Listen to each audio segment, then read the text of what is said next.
2 days in my life are etched in my heart, brain, memory, everything that describes Vijay Dixit. 31st of October 2007 was the day when my daughter Shreya had a best time of her life. Trick-or-treating at University of Wisconsin in Madison, where she was an international business student in the sophomore year. Come 24 hours later, she was dead. Why? Well, before I go into that, let me explain who Shreya was. She was an international business student, but we had just celebrated her 19th birthday. 6 weeks prior to that, on the 16th of September 2007. And that was the last time we saw her. We'd gone there and had a great time. Who knew that that would be the last time she will hug us? She'll say goodbye, not once, twice, but for the last time. Well, our life was completely stopped, like with, brakes, as if someone came in front of us and our car just completely pressed on the brakes and came to a complete halt. We didn't know what to do, just did not know what to do. Well, what happened was, she was coming home for the Hindu festival of Diwali, the festival of lights, and she was coming for the weekend to spend that festival with the family in Eden Prairie, Minnesota. About 45 minutes on the highway, the girl who was driving the car in which Shreya was a passenger, front passenger, got distracted, crashed the car, and that was with a big, heavy pylon, and Shreya was crushed between 2 tons of steel and the impact of the cement pylon. That was unbearable. Again, we did not know what to do. So what we did was, we went to University of Wisconsin, 4.5 hours. That is one thing we definitely knew. We drove 4.5 hours. On earlier occasion, Shreya would just come running towards us, full of life, and give us real warm hugs that would last for half a minute, 2 minutes. Come on, Shreya, stop it. But now, when we visited her, we went into a room. There she was, lying lifeless. She was not smiling. She was not running. We saw her ice cold. The warmth of a hug was gone. The pleasant, lively personality was gone. We were absolutely devastated.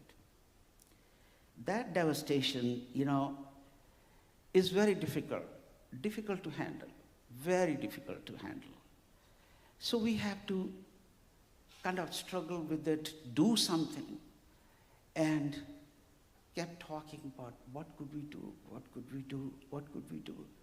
And so what we did was, not too long after we cremated her, we went to Arboretum, University of Minnesota's landscape arboretum, and we just walking through, and suddenly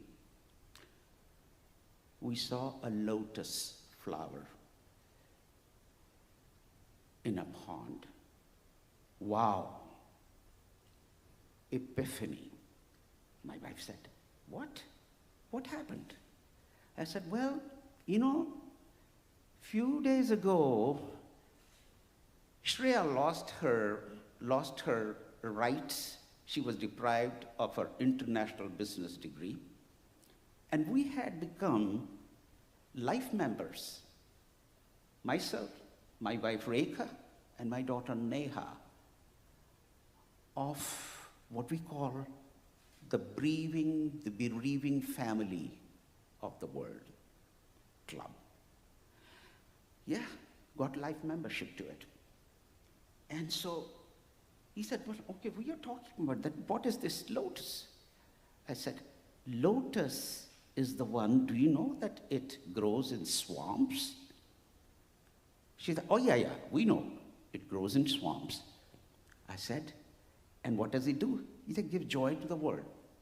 I said, "Okay."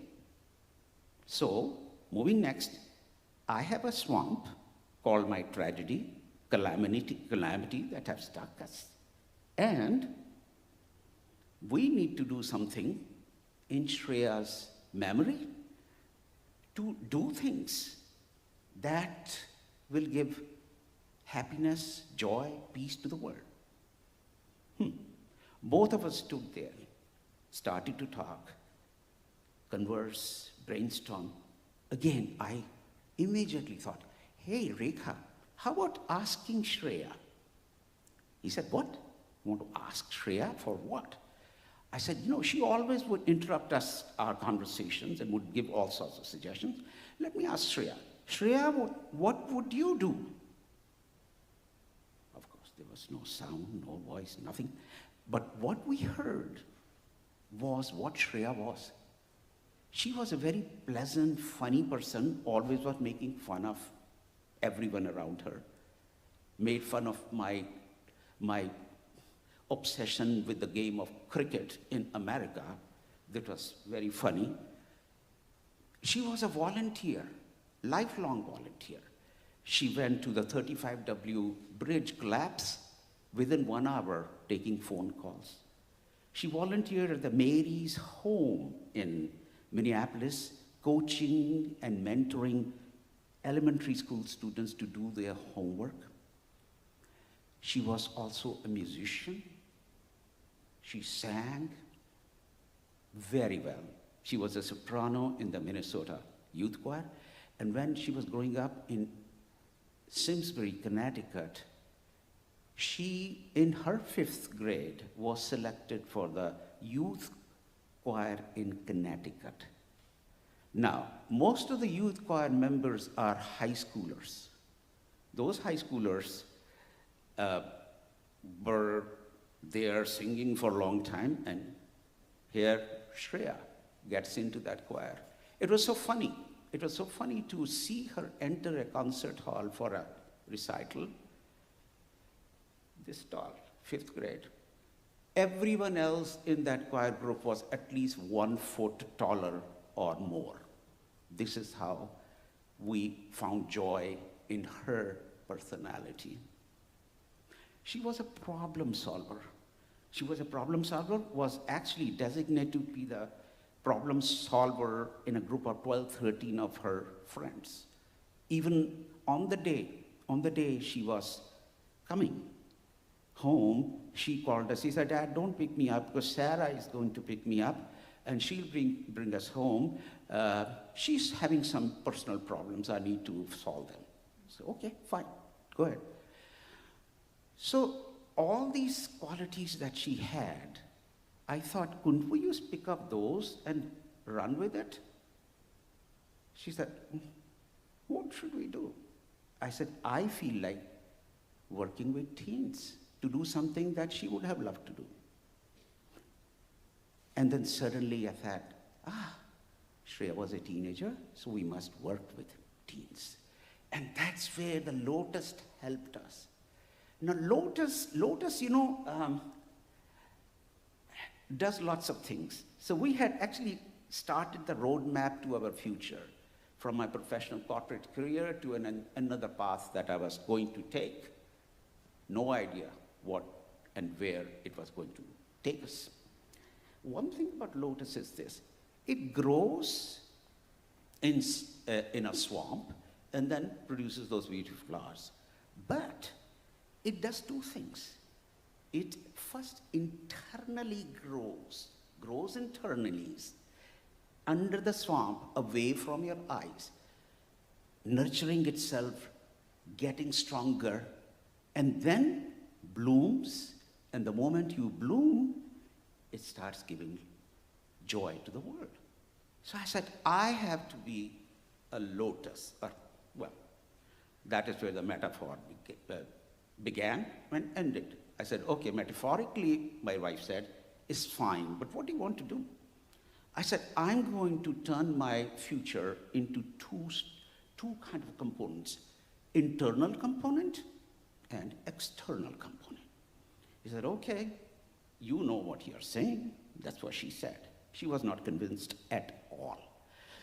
I said, okay, internally, I have to learn about grief. I have to learn about how to manage calamities.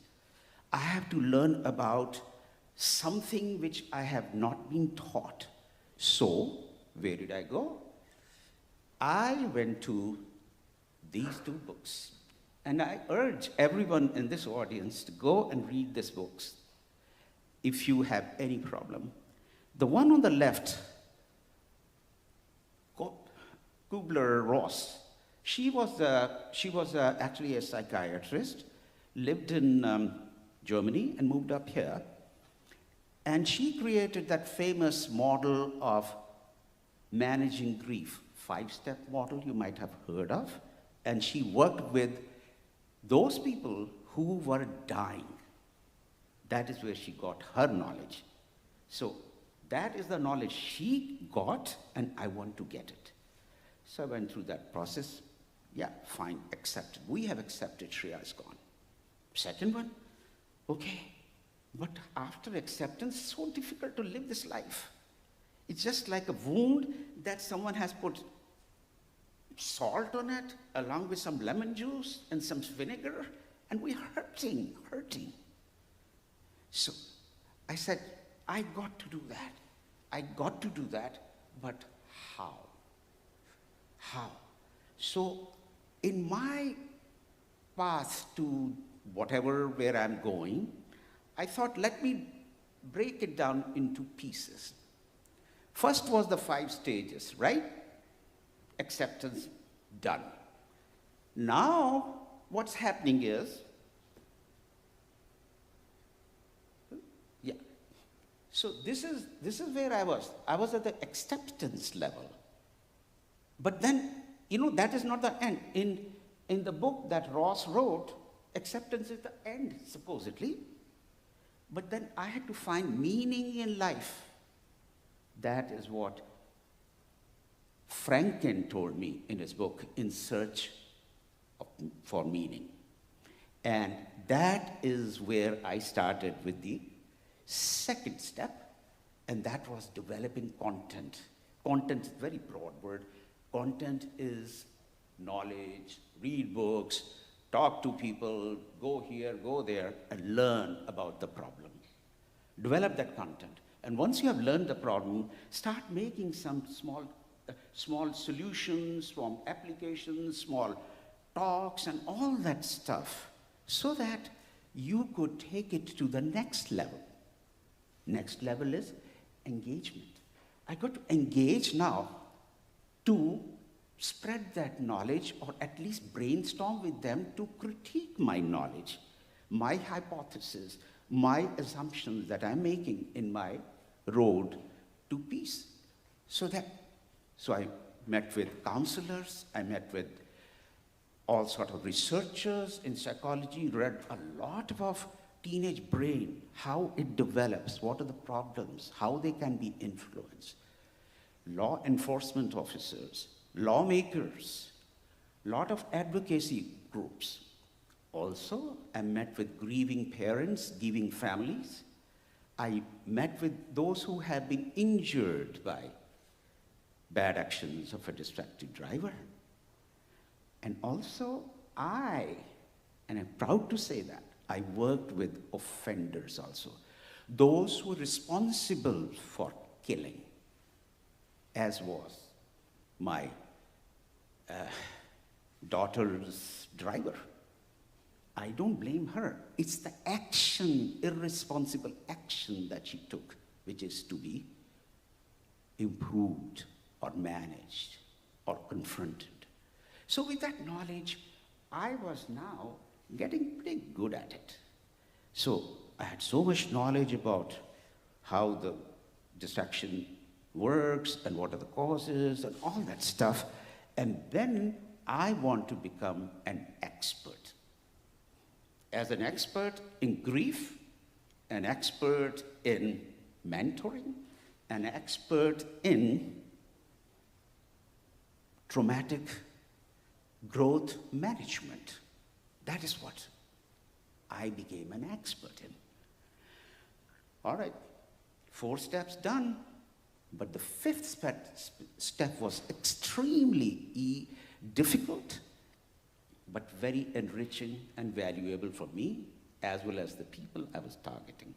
I wrote this book, 1 split second, in which what I did was I consolidated all my knowledge, all my learning into a piece of literature. I had to document it and delivered it to the world. Now, talking about delivery to the world, I had created a lot of things in that book. I discussed distracted driving, causes, all the data that goes with that. But at the end, I also wanted to give some solutions, how to fix that problem. To fix that problem, one of the 4 or 5 solutions that are conceptualized in that book was creating a distraction-free life model at high schools or teen groups, youth groups. And that's what we started to implement. So my early phase 1 activity, the internal activities lasted maybe 2-3 years between 2007 and 2009. Then I went to the step 3 and step 4, and that was more like 2010 to 2013. During that, we developed a special type of a online e-learner for managing distracted driving among teens with MIT professor from the East Coast. He was also the executive director at MIT's Hypermedia Lab. So he gave me the technology and deployed it. So with those tools, we have been able to do reasonably good things. And that model that I deployed at Eden Prairie High School, and actually there are a couple of your students, Ava, and we have Elizabeth Wang in this audience, who are also part of that group. And then we have some other from throughout the country, from New York, Nevada, California, New Jersey, Texas, and all sorts of places.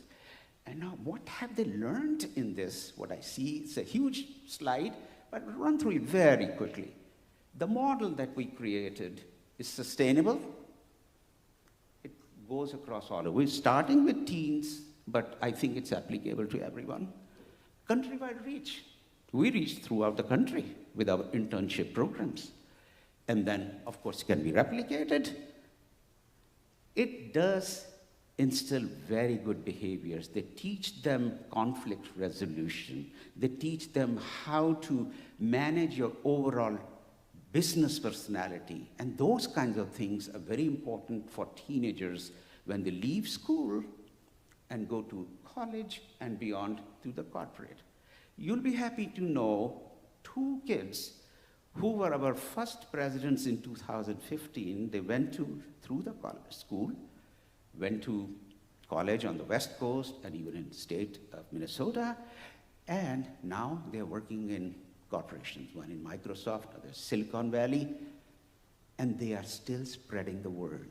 In fact, they haven't lost track of their roots in Eden Prairie Distraction-Free Life Club, they still manage our internship program 6 years after they gave their presidency to other students. So this model has given me lot of good feelings.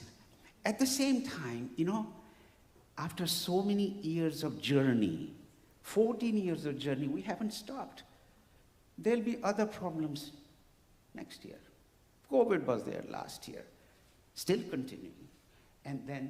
But one thing is there, that it delivered us peace internally, and also it creates an environment where all the community can get together to create a better future, whether it is business, volunteering, because we could not do all the things that Shreya was doing. We picked one where she was working with friends to volunteer.